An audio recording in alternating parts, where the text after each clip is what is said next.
Hey guys, welcome back. I'm Khierstyn Ross, the CEO of Launch and Scale, and I am really excited for today's interview. We're actually taking a different approach to the caliber of entrepreneur that we're talking to.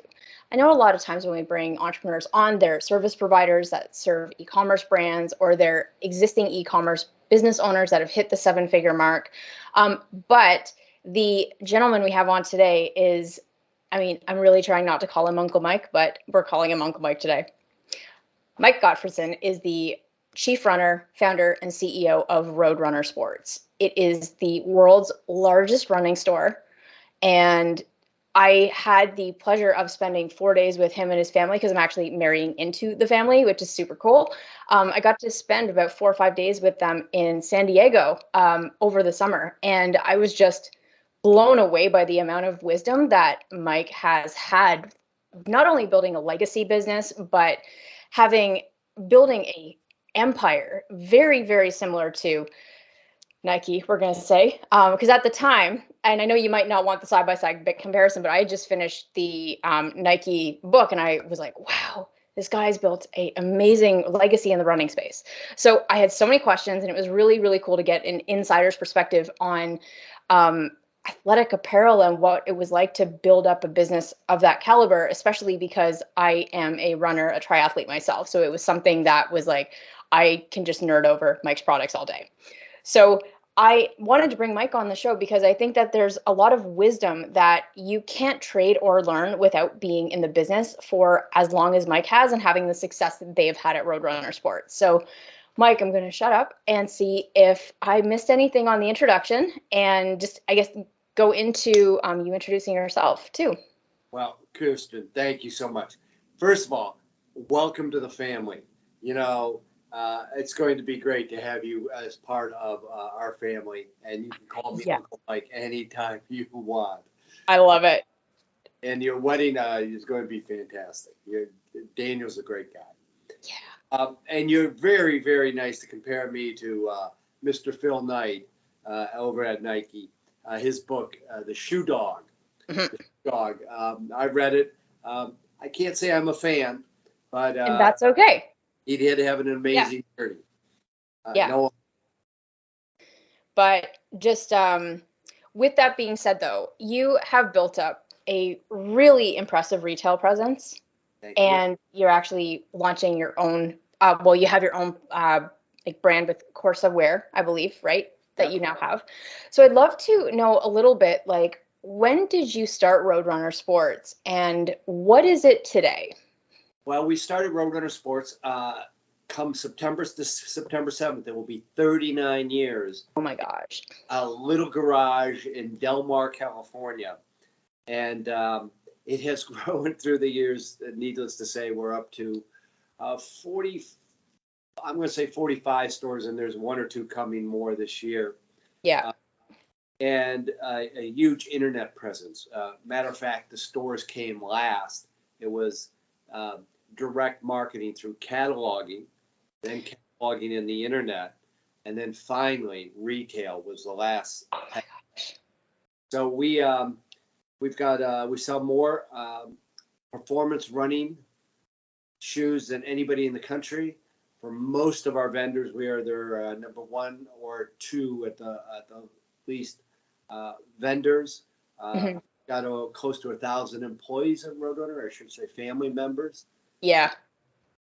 Very, very proud of the team that we have at Roadrunner. I think currently we have, of those 1,000 members, 150 of them have been with us for 10 years or longer. So I love it. Yeah, it was really interesting when we were talking just in the back of the warehouse of one of your stores about the changes that you guys have had to make with COVID and how your business actually thrived, unlike a lot of retail stores. And I definitely want to get into that. But you know what I didn't hear when we were visiting is how you started Roadrunner and why performance shoes. Like, this one was simple. I was not a runner. I was running once a week because I had 3 children, a 4th on the way. Mm-hmm. I had an hour commute each way. You don't have any time to run or anything else. But once a week, I was just slapped on the shoes and went out for 30 minutes. during that time, 1982, I got released from my job over at a company called Sperry Univac. They literally closed the division. We were selling mini computers, and I was always in the direct marketing side of selling mini. And mini computers, this little thing called a PC came out. And I'll never forget, the president of Sperry had one on his desk. We had all the VPs standing around. The engineer, he said to the engineer, "What does this PC do?" The guy goes, "Not much." And it didn't do much. The president said, "Who would ever want one of these?" 2 years later, our division shut down. 400 of us were laid off. As I mentioned, I had 3 children, a 4th on the way, and no means of visible support. So I went out finally to replace my old shoes and buy a new pair of shoes. And the local running store here wanted $50 for them. I said, "That's outrageous." I said, "I know what I'll do. I'll take my direct marketing skills and sell running shoes through the mail." Now, what's fun about this is there were no shoes. Can you imagine women? No shoes being sold through the mail at that time. Period. You couldn't buy shoes through the mail. And so I still push forward in this thing going, I'll sell them at a discount. I'll get the vendors involved. And this will be a great endeavor. By the way, vendors did not like the idea. Interesting. Why is that? Well, they were so entrenched in the current mom and pop running store, the small 1,200 square foot running store, that unless you had a running store, they were not going to sell you. I presented to them this direct marketing idea, and they thought, they were very polite, but they thought it was crazy. And every one of them said no. So I had this idea and wanted to go forward with it, and the vendors told me no. And I think you talked about lessons earlier. One of the big lessons I learned, you're going to be an entrepreneur and do something different, you are going to be told time and time and time, hundreds of times, that you can't do it. It's a bad idea, or that you're wasting your time. And I'll tell you what, they tell you so many times, you start to believe a little bit of it. But thank God I didn't go all in, and I found a way around it. And this is a fun story. I went up to Los Angeles. I'm in San Diego. Went up to Los Angeles and had one of those little off-airport rent-a-car companies. And I went up there and got some business cards saying I was the director of marketing. I called in all the same vendors, Nike, New Balance, Brooks, all those, and said we did a survey of all the 2,000 people that came through here every month. The number one thing they do is run. So we're going to rent them a car and sell them running shoes. Now, that sounds pretty crazy, doesn't it? Yeah. Well, but they all said, great idea. And you got to understand, we didn't get 2,000 people through there a year. So they all said, great idea. My brother let me put up a slat wall inside the rent-a-car room. And, put the 15 shoes up there we were selling, and we never sold a shoe to anybody. But 6 months later, the vendors called, 3 of them in the same week, and said, "Mike, you're the fastest growing shoe company west of the Mississippi. We want to bring out our presidents and vice presidents to see how you do this." And I said, yikes, we need a come to Jesus meeting. Yeah. They thought if little Golden West Rent-A-Car could do this, just think of what Hertz and Avis and all the rest of them could do. So it was pretty funny. I told them no, what we were doing was advertising in the back of Runner's World. We're really Roadrunner Sports, not Golden West. And we were doing enough volume.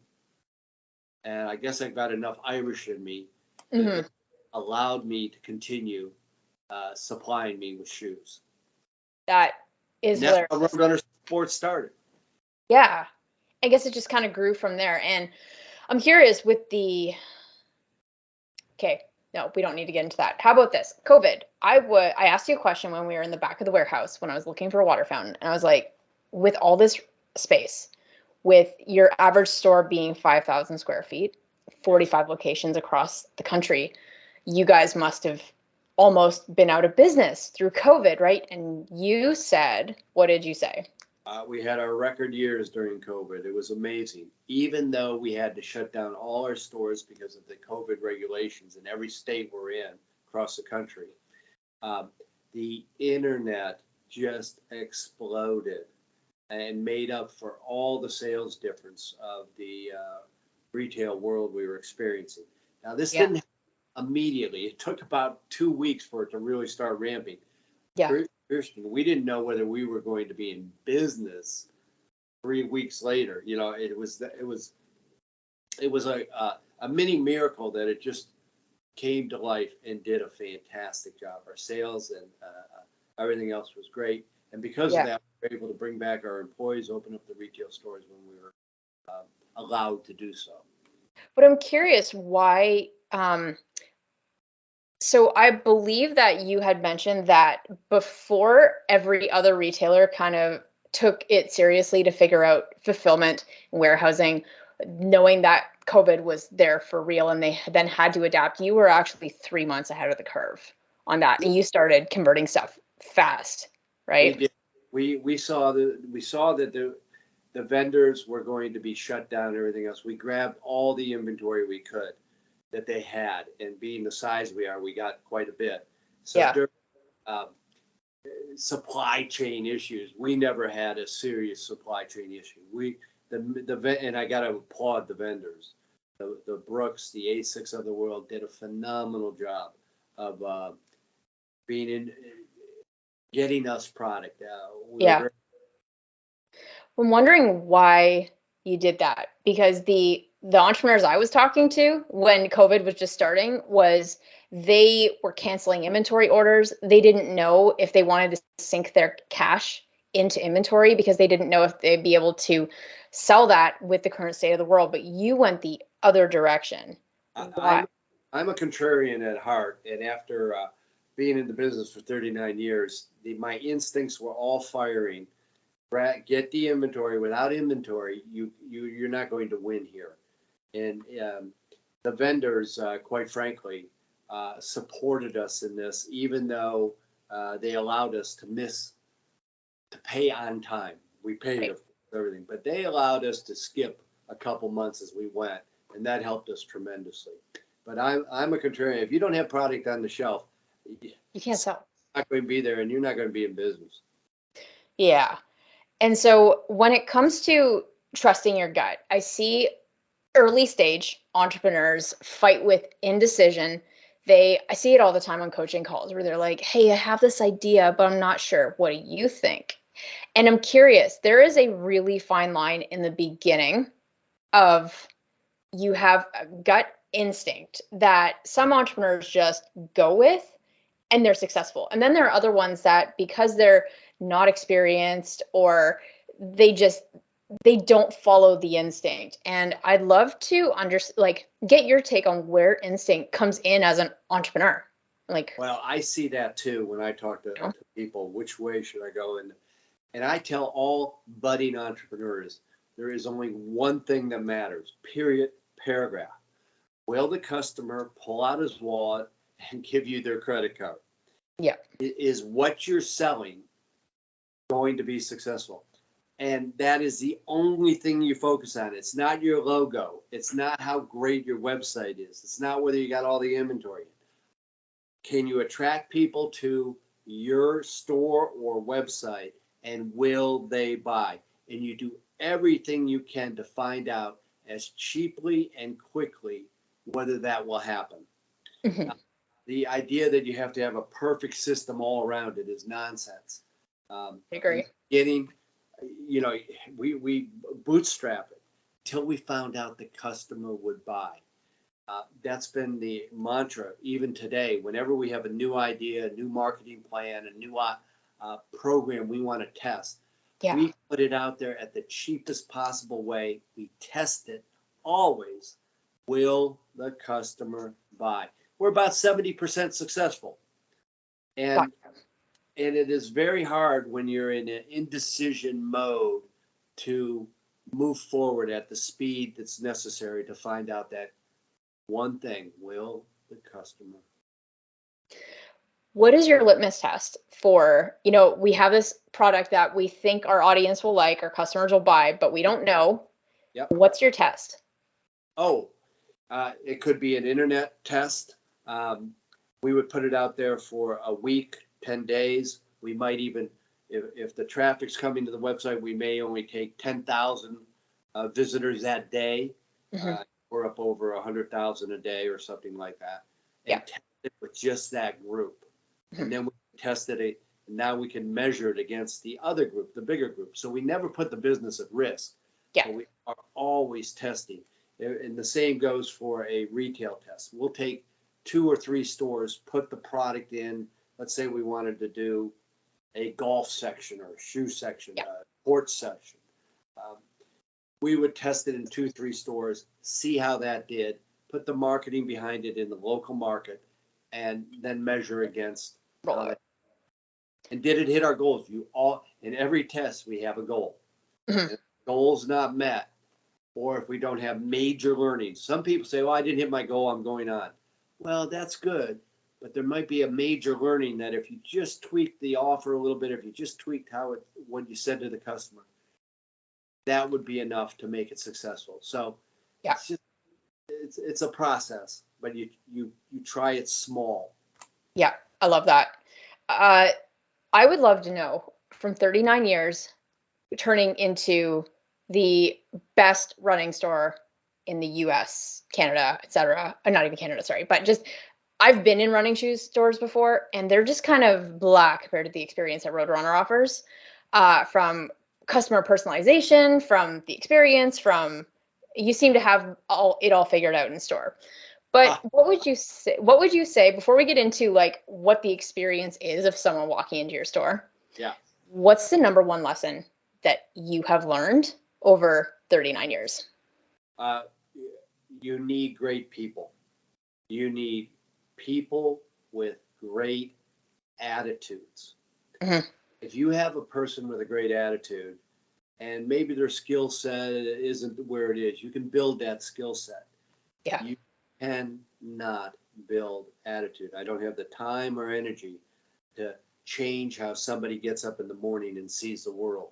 If they come with that attitude on their chest, say, we're going to get this done, we're ready to go, we're going to take care of that customer, there is nothing I can do to help. So I've seen some great people that have tremendous skill sets, have been a Roadrunner, but are toxic. They don't have a great attitude. They're not nice people. Those are cancer. I don't care how good their skill sets is. We move them out. So how do you test for that in the beginning? Oh, very difficult. It's about, I got to say, it's about a 70 to 80% success rate. You'll know in the first 90 days, people's attitude can't hide. Yeah. You can't hide people's attitude. And at the retail store, that's probably easier. It's on exhibit from day one, how you greet a customer, how you interact. Are you smiling? Are you making them laugh? Are you engaged?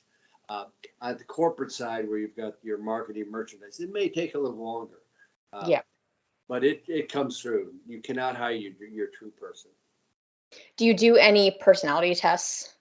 We have in the past. We are not currently doing that. Okay. So you more just trust the instincts of the hiring manager and then watch them with performance indicators, I guess, over the first probation period, or? Oh, certainly. The first 90 days is critical. Yeah. So what is something the thing that you love the most about what you do? I love 2 things. I love to watch people grow in their position. I love to see somebody I'll give you an example. My COO, Chief Operating Officer she just retired, but she was there for a good 15 years as COO. Started as a supervisor at customer service on the phones. she grew from that small position to be the COO of this company. I'm blown away and so honored to have her on my team. Yeah. I have another gentleman, Chuck Abood, who literally started taking calls on the phone. That's what he did. Yeah. He is now the vice president of all retail. It's just wonderful to see these people grow and thrive within the environment, and they earn it. They always say, Mike, thanks for the opportunity. Stop it. You earn the opportunity. You earn the opportunity by putting yourself out there and your attitude and just going for it. So it's really wonderful to see. I love that. And another thing you seem to love a lot is the customer experience. Yes, and I like being different. So when you talk about customer experience, I love it to be different, and I love it to be what I would want. How do I judge if something's going to be a good customer experience? It's very simple. I don't think of the customer, what his experience would be. It's my experience. Would I like it? Would I say, wow, that's great? If I can say to myself, honestly, wow, that's great, I assume, and then it's been pretty accurate, that the customer will love it too. And I just love coming up with innovative things that nobody else in the industry is doing, that doesn't even exist, and putting the experience for the customer there. Yeah. And so when I walk into a sporting goods store, it's your typical, hi, ma'am, how can I help? Oh, no, I'm fine.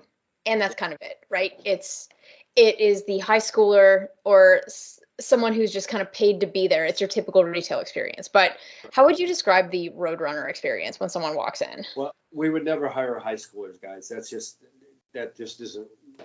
That's built-in turnover, guys. We want mature people to be there. When they come in, they're meeting somebody with a great attitude. They are greeted with, not can I help you? Because they just say, no, I'm just looking. We greet them with, are you here for shoes or something else? Mm-hmm. And they always answer, I'm here for shoes. Or they tell you what they're there for. Yeah. Never do we hear just looking.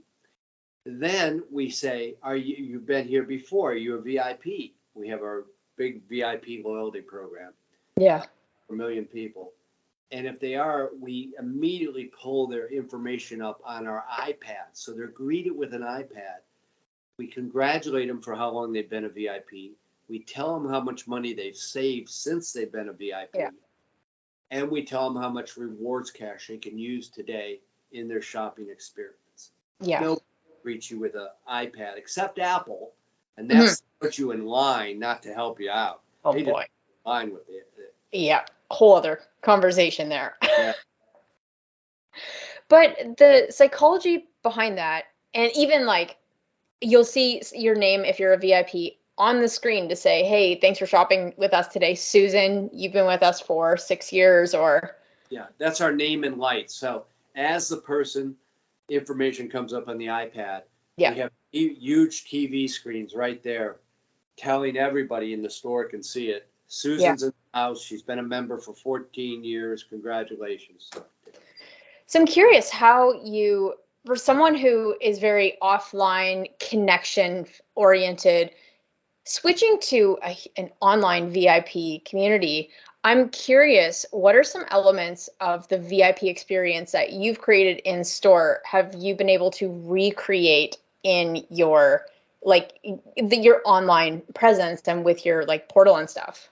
Well, if you're a VIP member with us and you come to our site, and we of course have your cookies and you haven't deleted them, all that, you will it will welcome you back, call you by name, not unlike Amazon, acknowledge your VIP status, how many rewards cash you have, and it will show a picture of the last shoe you purchased. Cool. And say, hey, do you love it? Was it great? Write a review. Or do you just want to reorder it? Press this button and we'll reorder it for you. Yeah. And if that's no longer available, we tell you the new model number, or we show you the new model of that shoe. I love that. Okay. 3 last questions. The first one is, what would you say is the least successful thing you have done online with Roadrunner? Online. Least successful. You know, I got to go. My team's not going like me. Look, social media has its place. I'm not suggesting it doesn't. But I think it's seen its best days. It's just in a waning. It's not gone. I'm not suggesting, but I think it's hit its peak. And you can see it in Facebook's numbers. It's coming down. Other areas, they're just not as vibrant and as sticky as they used to be. Yeah. I think I missed the boat early on how important it was at the time. So if I had to say, I missed early on what social media could do for our business. I lied. I have another question. Follow up. Do you think it's going to come back? No. Or how do you think it's going to change? No, I think it's a constant change. I think people can see through a lot of the social media. They can see that it's paid now. It's all promoted. I don't think it's as genuine as it was initially. That's true. Yeah, especially with the platforms coming out and understanding, allowing us to understand how the platforms are built. They're designed to keep us there. So it's not as genuine of an experience anymore. Yes. I completely second that. Yeah. Flip the question. What is the most successful thing that you have done online?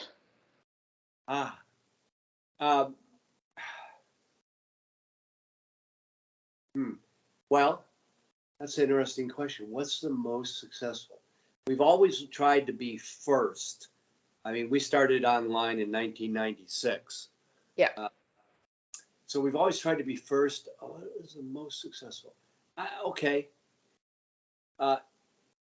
I'll give you the one program that has been the most successful for us, and that's our VIP plan.